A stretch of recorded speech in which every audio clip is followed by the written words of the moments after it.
Introduction. By raising our students' awareness of reading as a skill that requires active engagement, and by teaching explicable reading strategies, we help our students to develop good pronunciation, articulation, rhythm, fluency, and accuracy. Goals. Good pronunciation. Use of appropriate rhythm and stress to achieve well-paced, fluent reading.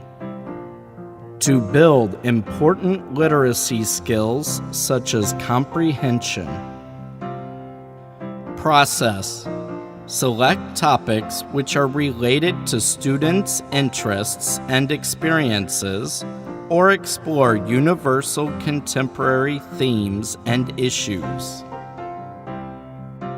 During reading, read with a purpose in mind and give complete attention to the reading task. Create visual images. Focus on unity and coherence, articulation, and good pronunciation. Identify with and develop an understanding of the character's story. After reading, reread important words when necessary. Paraphrase and summarize major ideas. Recognize how particular elements create moods or tones. Seek additional information from other sources as needed or desired.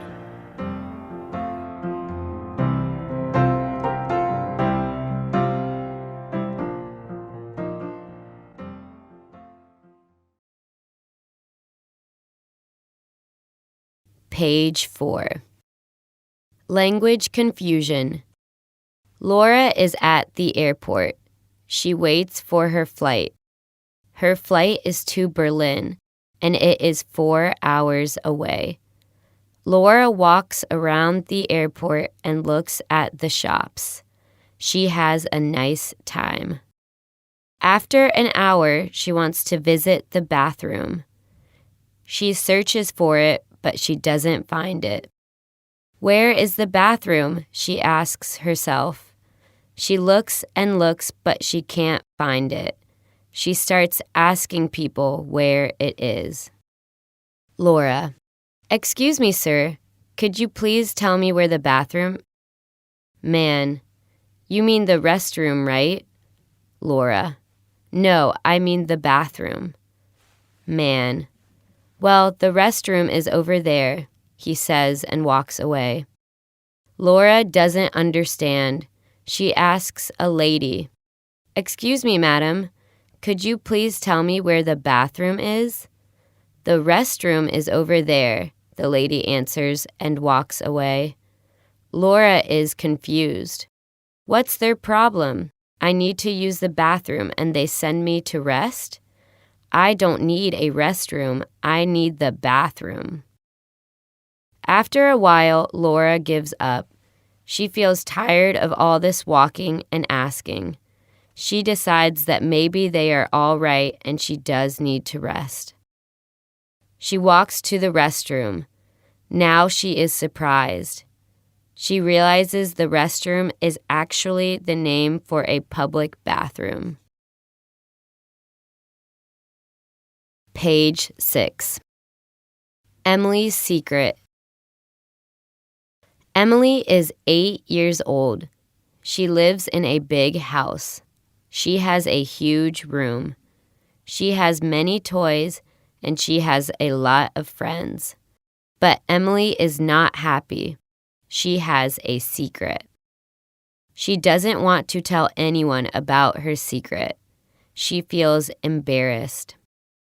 The problem is that if nobody knows about it, there is no one that can help her. Emily doesn't write her homework. When there is an exam, she gets sick. She doesn't tell anyone, but the truth is she can't read and write. Emily doesn't remember the letters of the alphabet. One day, Emily's teacher finds out. She sees that Emily can't write on the board. She calls her after class and asks her to tell the truth. Emily says, "It is true. I don't know how to read and write." The teacher listens to her. She wants to help Emily. She tells her, "That's okay. You can read and write if we practice together." So Emily and her teacher meet every day after class. They practice together. Emily works hard. Now she knows how to read and write. Page 8. Gorilla. The gorilla is an ape who is man-like, called anthropoids, and is the largest and most powerful of the primates, the mammal order. There are other human traits such as their own social system and social organizations. In their society, they have established and appointed different social positions. Just as we would elect the president of our country, so would a group of gorilla select their leader. The gorilla, like man, will bend his brow when he is unhappy. According to the report of scientists, the gorilla has different emotional reaction like a child. As they like to live together, they rarely quarrel among themselves. Nevertheless, they have the temperament of a human child. The gorilla spends most of its life on the ground, although it is able to climb trees. The animals move around in bands consisting of a large male accompanied by one or two females and their young of various age. A new camp is prepared each evening. A group of gorillas will rarely spend 2 nights in succession in the same spot. The gorilla is generally considered to be lower in intelligence than the chimpanzee and the orangutan, although there are instances where the gorilla has exhibited considerable mental ability. It is not mechanically inclined like the orangutan or a showman like the chimpanzee. A young gorilla is exceedingly playful like a child, and it is afraid of being left alone in the dark as a child. Page 10. Soccer tryouts. Howard was never the athletic type. In fact, he was always the fat kid. People made fun of him for his size. Howard wanted to change that. He wanted to be more healthy. He wanted to get into sports. He saw a flyer for soccer tryouts. Howard never played soccer, but he watched it on TV. Howard had 1 week to get ready before tryouts. He watched soccer games on his TV for 2 hours. He bought a soccer ball and kicked it around at home and at the park. He bought the book How to Play Soccer. He asked his dad to play with him too. Howard felt like he was a great soccer player. He was ready. He went to tryouts. There were at least 50 boys trying out. Howard got nervous. They all looked like they knew what they were doing. They could bounce the ball on their heads, juggle the ball with their knees, and kick the ball far. The coach set up a game for the boys to play. Howard was on the red team. Someone passed the ball to Howard. Howard stopped in the middle of the field. "What are you doing, man?" his teammate asked. Howard took a deep breath and told himself he could do it. Howard got his head back into the game. He caught the ball with his foot and made a goal.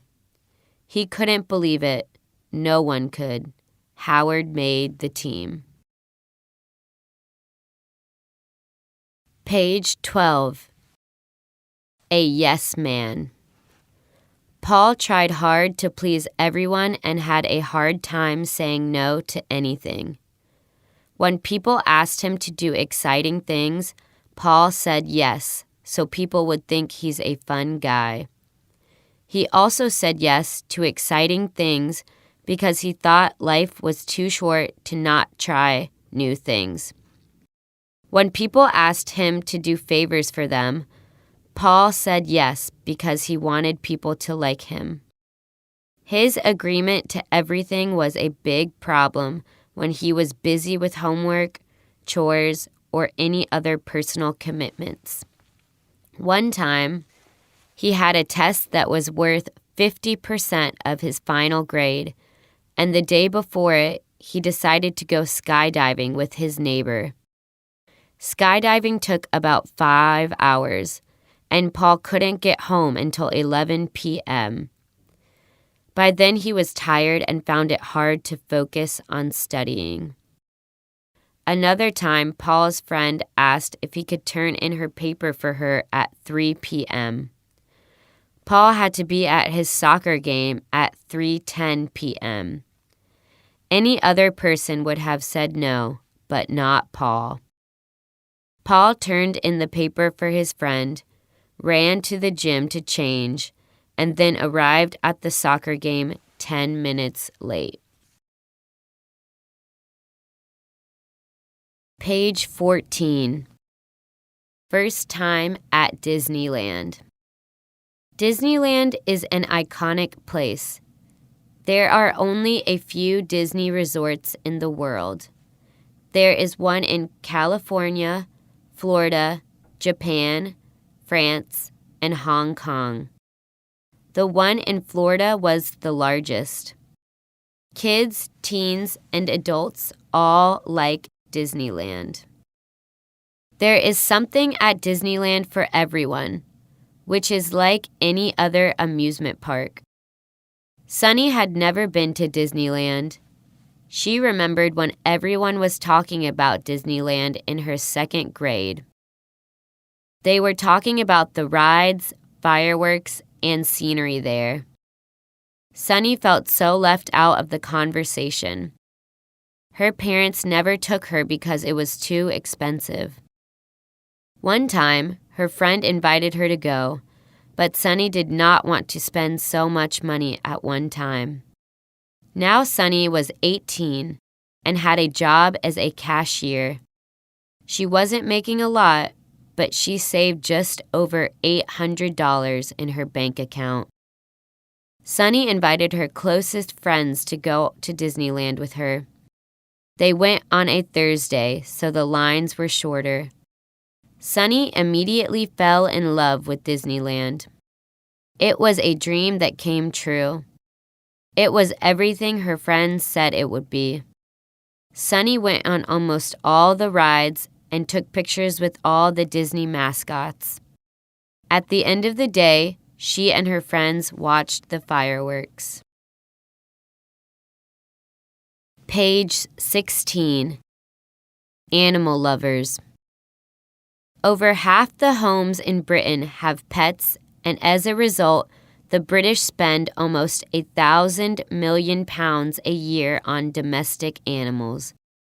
In fact, many people treat their pets like members of the family. Pets can actually enhance our lives and health. Childless couples often keep a pet because they need to play the role of a parent to strengthen their identity as couple. Lonely elderly people may keep a pet, such as a cat or a dog, for company or protection. Pets have also been used in therapy to help retarded youngsters develop a sense of responsibility and self-worth. However, while we treat our own animals with love and devotion, do we care about the way the society at large treats animals? In 2000, almost 3 million experiments on animals took place. These included warfare experiments and the testing of drugs, cosmetics, and cleaning fluids. Animals are also slaughtered for their meat, skins, and fur. In many cases, these animals are kept in terrible conditions and are cruelly treated by private companies and governments alike. However, thanks to PETA, People for the Ethical Treatment of Animals, an Uncaged organization which fights vivisection in the UK, there is a light at the end of the tunnel. With slogans like, "Buy a fur and slip into something dead," or brochures on the cruelty of vivisection, these organizations are forcing consumers, private industry, and governments to examine their consciences. Page 18. What is an earthquake? An earthquake is a sudden movement in the Earth's crust which produces vibration.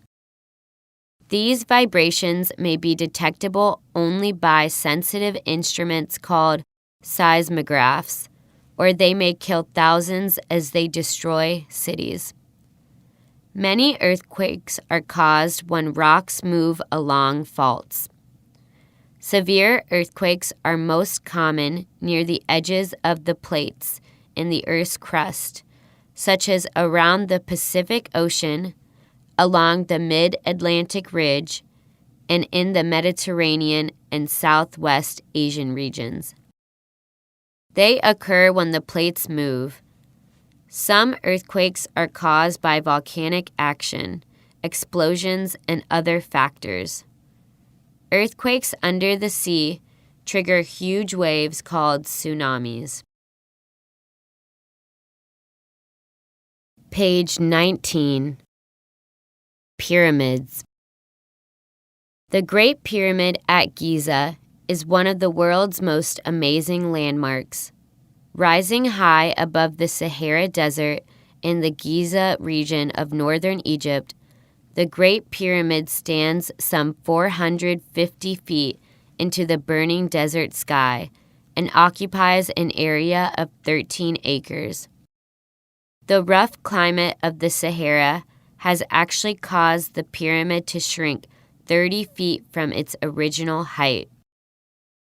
The pyramid was such an amazing feat of engineering that it remained the tallest structure in the world for over 3,800 years. The entire pyramid was originally faced with polished limestone to make it shine brilliantly in the sun. Most Egyptologists, scientists who study ancient Egypt, agree that the Great Pyramid was built around 2560 BC, a little more than 4,500 years ago. It took tens of thousands of workers 20 years to build. The pyramid contains over 2 million stone blocks. Although most of the blocks weigh 2 or 3 tons, some weigh up to 80 tons. The Great Pyramid of Giza was ordered built by the pharaoh Khufu as a magnificent tomb. His vizier, advisor, Haman, is credited with being the pyramid's architect. Khufu's pyramid is actually part of a complex of pyramids that includes the Pyramid of Khafre, the smaller Pyramid of Menkaure, a variety of smaller pyramids and structures, and the Great Sphinx. The Great Pyramid of Giza is the last remaining of the 7 wonders of the world. Page 21. Experimenting on animals. Life processes are similar in all animals with backbones. So, physiologists can find out a lot about the human body by studying animals such as frogs, rats, and rabbits.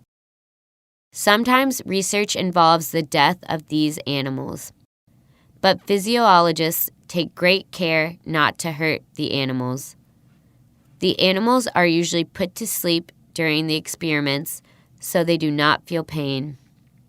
Many people think animals should not be used for experiments, but it is only by physiological research that medicine has been able to advance. Polio is a disease that attacks the nerves. Millions of people have been protected from polio by a fluid called a vaccine. Tissue from monkeys is used to make the vaccine. Page 22. The longest wall in the world. The Great Wall of China winds across the country like a giant stone snake. It is 2,400 kilometers long. The wall crosses mountains and rivers. It reaches from the ocean on the east to the desert on the west. The Chinese began their wall more than 2,000 years ago. They worked on it for hundreds of years. The Chinese wanted to keep out their enemies. At the bottom, the wall is 25 feet wide. At the top, it is about 15 feet wide. The sides of the wall are made of stone and brick, while the inside is filled with earth. Parts of the wall rise as high as a 3-story building. Placed 100 yards apart are tall towers. Lookouts could stand in the towers to watch for enemies approaching. The road on top of the wall is wide enough for 2 wagons to pass. If we were to build such a wall now, we would use modern machines, but the Chinese had to build the wall by hand. If the wall were in the United States, it would reach from the state of New York to Nebraska. The Great Wall of China is the longest wall that has ever been built. Page 24. Hacker steals millions. The man was a hacker. He was a thief. He knew computers. He knew them inside out. He was like a pickpocket. He picked everyone's pocket. He picked everyone's bank account in America. Everyone with a bank account lost money. Millions of Americans have bank accounts. All of these Americans lost money, but they didn't know it. Not a single victim noticed the theft. Not a single victim called the police. "We got lucky," said a police detective. "He cheated on his fiancée. She called us. But we're unlucky too. We have no evidence. We only have her story. He might get away with his crime. He might get away with millions. He transferred all the money to another country. There's no way we can trace the money. He is very smart. Why? He stole only 1 penny from every bank account in America. Who cares about a penny?"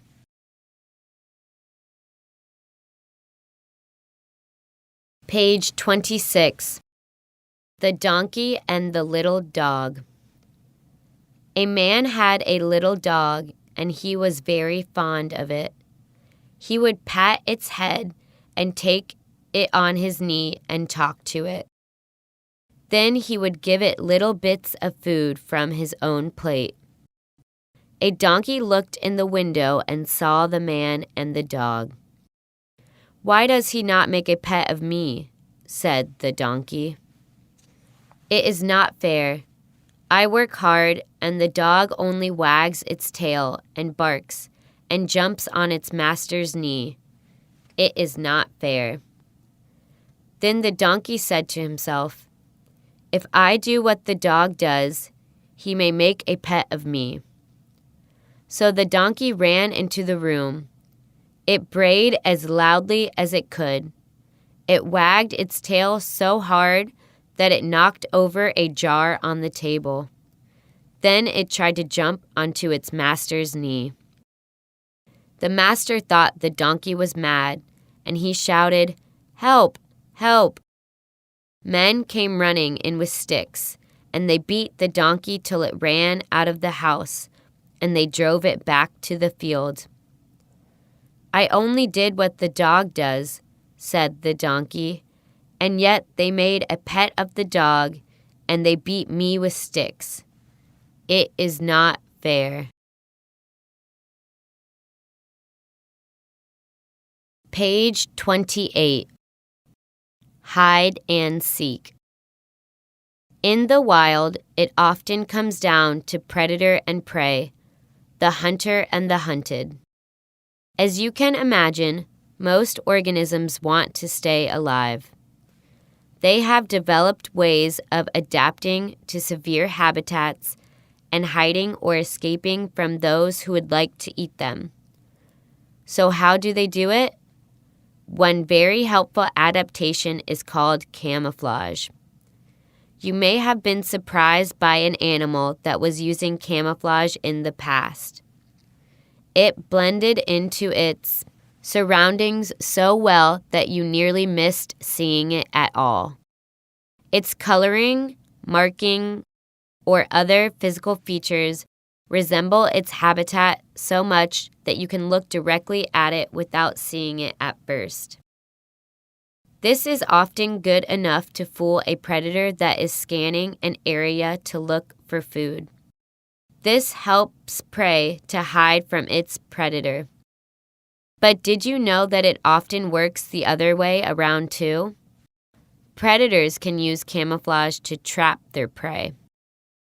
If a predator wants to eat a certain animal, and that animal cannot see it lying in watch, it can pounce on its prey unexpectedly, devouring it before it even knows what is happening. Another popular adaptation is mimicry. Mimicry is when an animal has markings or other physical characteristics that allow it to look like some other kind of animal or plant. If it can make its predators believe that it is something that preys on them, or would at least be difficult or painful to catch, its predator will often go off in search of an easier target. Sometimes animals are able to survive when their habitat changes because they adapt to the new conditions. For example, birds that were accustomed to nesting on high cliffs or in tall trees have survived industrialization of their habitat by learning to nest in the crevices of tall buildings. Raccoons easily adapt to residential areas that they have taken over their woodland homes.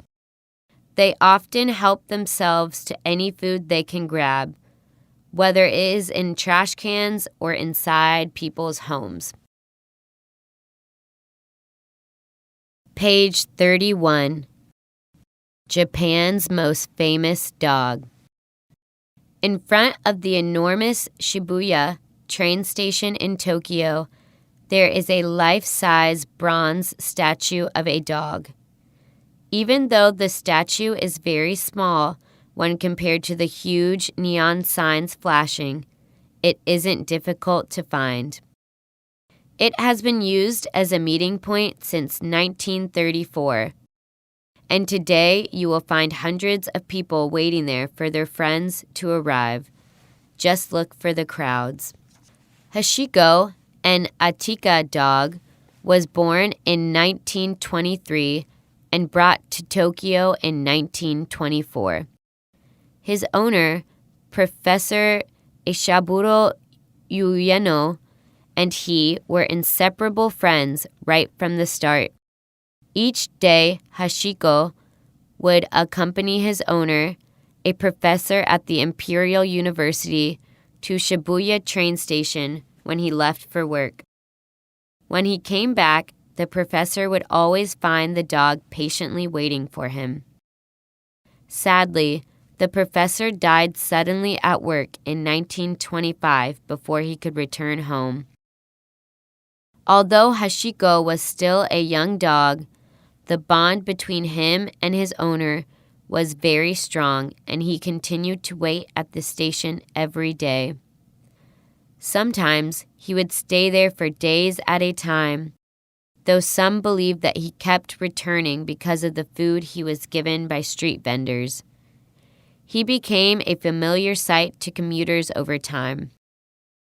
In 1934, a statue of him was put outside the station. In 1935, Hachiko died at the place he last saw his friend alive. Page 33. The Mummies of Osiris. The people of ancient Egypt believed in life after death. When people died, they went to live with Osiris, the god of the underworld. In the underworld, they would keep the same bodies in which they died. The priests of Osiris knew how to keep bodies from decaying. They used chemicals to take the moisture out of the body. Then they washed the body and spread oil over it. Finally, they wrapped the body in cloth, making it into a mummy. Once the mummy was wrapped, it was placed in a coffin. Egyptians thought they would need the same kinds of things in the afterlife as they did before they died. Therefore, people surrounded the coffin with useful objects such as bowls, pots, clothing, and with beautiful objects such as gold and jewelry. When a king died, the mummy was placed in a stone tomb called a pyramid. Modern archaeologists have found some of these tombs. They are filled with wonderful treasures as well as household goods. And, of course, they also contain the mummies of long-dead kings. Thousands of years after they died, these kings are teaching us about their world. The mummies are so well preserved that scientists can tell what they ate and how their doctors set broken bones. We owe a great deal to the priests of Osiris.